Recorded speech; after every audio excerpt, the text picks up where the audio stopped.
गजोत्सव 2023 के इस भव्य समारोह में मंच पे विराजमान असम के राज्यपाल श्री गुलाब चंद कटारिया जी, असम के मुख्यमंत्री आदरणीय डॉक्टर हिमंत बिस्वा शर्मा जी, केंद्रीय पर्यावरण वन एवं जलवायु परिवर्तन मंत्री आदरणीय श्री भूपेंद्र यादव जी एवं राज्य मंत्री आदरणीय श्री अश्विनी कुमार चौबे जी, असम राज्य सरकार में मंत्री श्री अतुल बोरा जी, श्रीमती अजंता नियोग जी तथा श्री चंद्रमोहन पटवारी जी, वरिष्ठ अधिकारीगण, देवियों और स्वजन, अपना सबमूर नमस्कार।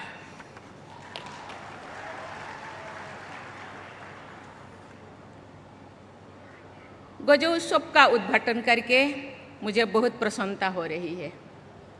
भारत सरकार द्वारा प्रायोजित प्रोजेक्ट एलिफेंट के 30 वर्ष संपन्न हो रहा है।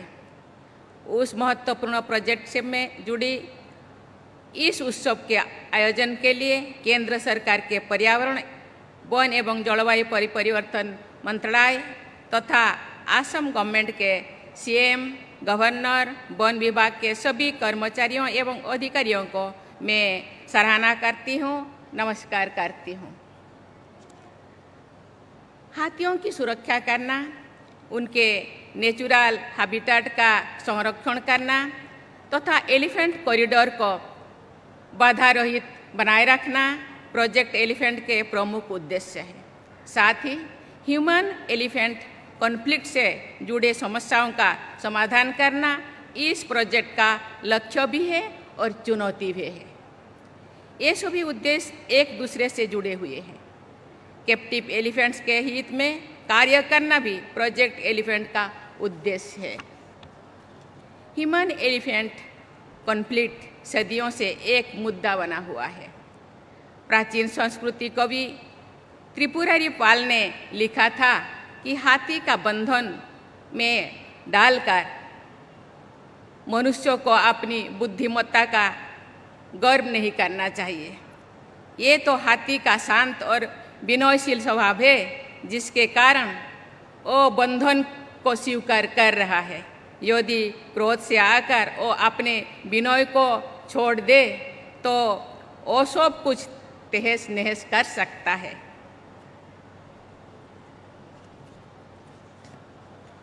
यदि गहराई से विचार किया जाए तो ये स्पष्ट होता है कि जो कार्य प्रकृति तथा पशु पक्षियों के हित में है वो मानवता के हित में भी है और धरती माता के हित में भी है। जो मंगल और हरे भरे क्षेत्र एलिफेंट रिजर्व है और सभी बहुत प्रभावी कार्बन सिंक भी है। इसलिए ये कहा जा सकता है कि हाथियों को संरक्षण के साथ सभी देशवासी लाभान्वित होंगे तथा वो क्लाइमेट चेंज की चुनौती का सामना करने में भी सहायक सिद्ध होंगे। ऐसे प्रयासों में सरकार के साथ साथ समाज की भागीदारी भी जरूरी है। देवियों और स्वजनों, प्रकृति और मानवता के बीच एक बहुत पवित्र रिश्ता होता है। ये रिश्तों की पवित्रता ग्रामीणों और आदिवासी समाज में अभी भी दिखाई देती है। अकादमी अवार्ड से पुरस्कृत documentary film the elephant whisperer में इसी पवित्र रिश्ते की समझाते हुए ये दिखाया गया है कि कट्टू नायक समुदाय के लोग जब जंगल में जाते हैं तो वे अपने पैरों में कुछ नहीं पहनते हैं। सामान्य रूप से लोग अपने जूते चप्पल उतार के ही पवित्र स्थानों पर जाते हैं। मैं जब आज जीप सफारी में गई, यहाँ के वन्य अधिकारियों में भी मुझे समझा रहे थे। यहाँ के वन्य अधिकारी कर्मचारी जो वहाँ जाते हैं वो पैर में जूते नहीं पहनते। ये बहुत अच्छी चीज़ है। प्रकृति का सम्मान करने की ये संस्कृति हमारे देश की पहचान रही है। भारत में प्रकृति और संस्कृति एक दूसरे से जुड़ी रही है। और एक दूसरे के पसंद प्राप्त करते हैं। हमारी परंपरा में हाथी या गजराज सबसे अधिक सम्मानित रहे हैं। पूजा अर्चना में गजानन अर्थात हाथी की मुखाकृति वाले श्री गणेश जी का पूजन सबसे पहले किया जाता है। देवताओं के राजा इंद्र की सवारी गजराज ऐरावत का प्रभावशाली वर्णन प्राचीन ग्रंथों में मिलता है। भारत की शास्त्रीय नृत्य विधाओं में गजलेला गति या प्रसन्न होकर आगे बढ़ते हुए हाथी की चाल की कलात्मक प्रस्तुति की जाती है। हाथी को हमारे देश में समृद्धि का प्रतीक भी माना गया है। हमारे देश की परंपरा के संदर्भ में ये सर्वथा उचित है कि ये भव्य गजानन को भारत के नेशनल हेरिटेज एनिमल का स्थान दिया गया है। हाथी की रक्षा करना हमारी नेशनल हेरिटेज की रक्षा करने की राष्ट्रीय उत्तरदायित्व का महत्वपूर्ण हिस्सा भी है। हाथी को बहुत बुद्धिमान और संवेदनशील माना जाता है। हाथी भी मनुष्यों की तरह एक सामाजिक प्राणी है। वो परिवार के साथ और समूह में रहना पसंद करता है। यदि समूह के एक हाथी पर कोई संकट आता है तो सभी हाथी इकट्ठा हो जाते हैं और उसकी सहायता करते हैं। यदि कुछ अनहोनी हो जाती है सभी एक साथ दुख की अभिव्यक्त करते हैं। ये बातें मैं इसीलिए कह रही हूँ कि हाथी तथा अन्य जीवधारियों के लिए हम सबको उसी तरह संवेदना और सम्मान का भाव रखना चाहिए जैसे हम मानव समाज के लिए रखते हैं।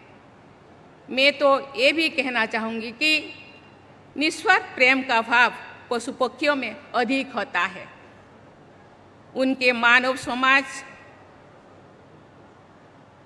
को सीखना चाहिए।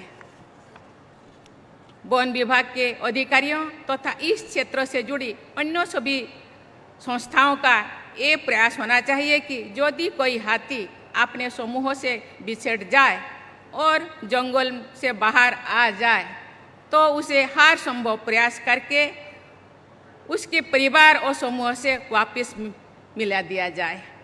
जैसे मेले में भूले के बच्चे को उनके माता पिता से मिलाया जाता है। यदि किसी कारण से उन्हें वापस उनके परिवार से ना मिलाया जा सके तो उन्हें बहुत प्यार से अपने पास रखना चाहिए। मैं जिस परिवार से या जिस संस्कृति से आई हूँ और पली बढ़ी हूँ वहाँ प्रकृति और पशु पक्षियों के प्रति सम्मान का भाव मैंने देखा है। झारखंड, पश्चिम बंगाल और ओडिशा में रहने वाले हाथी भी मेरे जन्म स्थान के क्षेत्र से गुजरते रहते हैं। सभी बच्चों को हाथी बहुत प्यारे लगते हैं। मुझे भी बचपन से ही हाथियों से लगाव रहा है। वे अकारण किसी भी तरह का नुकसान नहीं करते हैं। जब ह्यूमन एलिफेंट कॉन्फ्लिक्ट का विश्लेषण होता है तो यही पता चलता है कि हाथियों के प्राकृतिक आवास या आवागमन में अवरोध पैदा किया गया है। अतः इस कॉन्फ्लिक्ट की जिम्मेदारी मानव समाज पर ही आती है। इसलिए मानव समाज को हमेशा संवेदनशील और सचेत रहना चाहिए और उनसे प्यार से व्यवहार करना चाहिए। देवियों और स्वजनों, हमारी आध्यात्मिक परंपरा में भी मानवता, प्रकृति और पशु पक्षियों की एकात्म होने पर जोर दिया गया है।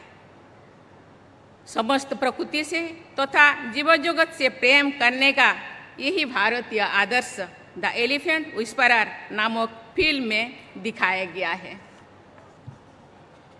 उस फिल्म में हाथियों के अनाथ बच्चों रघु और ओमू को बेली और बेमन वैसे ही प्यार करते हैं और उनकी देखभाल करते हैं जैसे माता पिता अपने बच्चों की परवरिश करते हैं।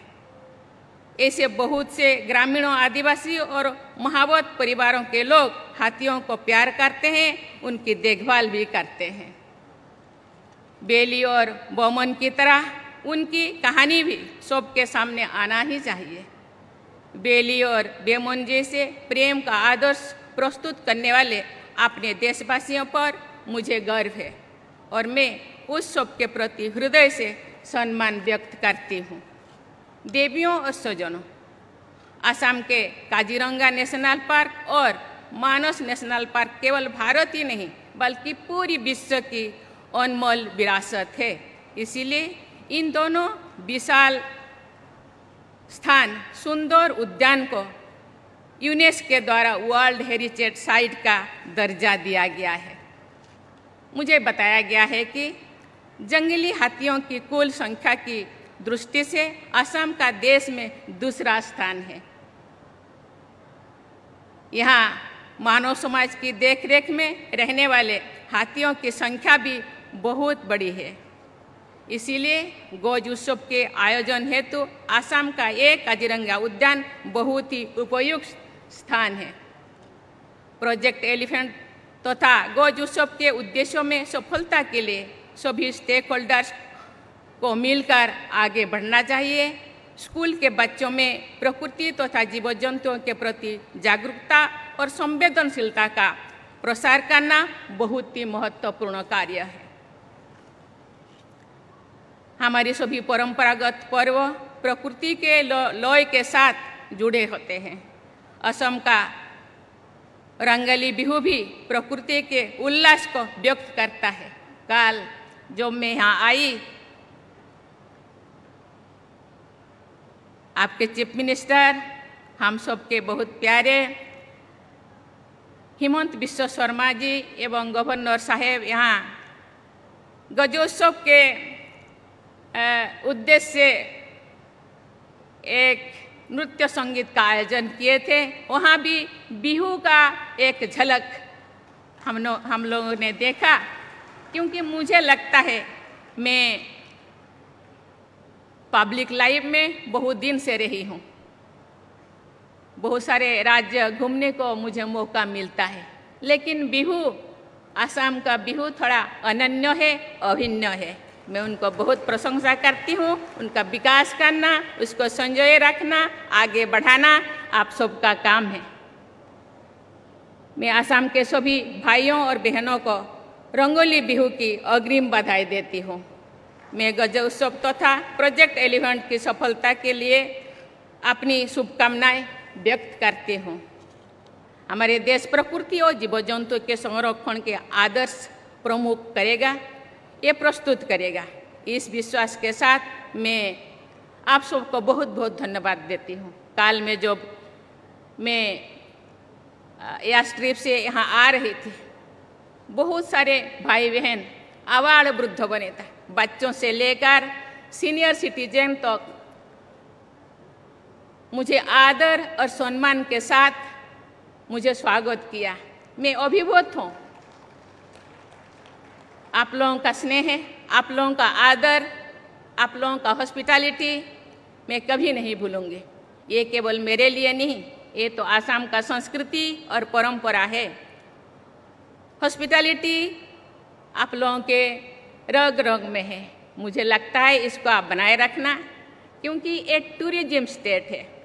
टूरिज्म स्टेट में लोगों के अंदर हॉस्पिटैलिटी बनाए रखना, उसको संजो के रखना, विकास करना बहुत महत्ववान है।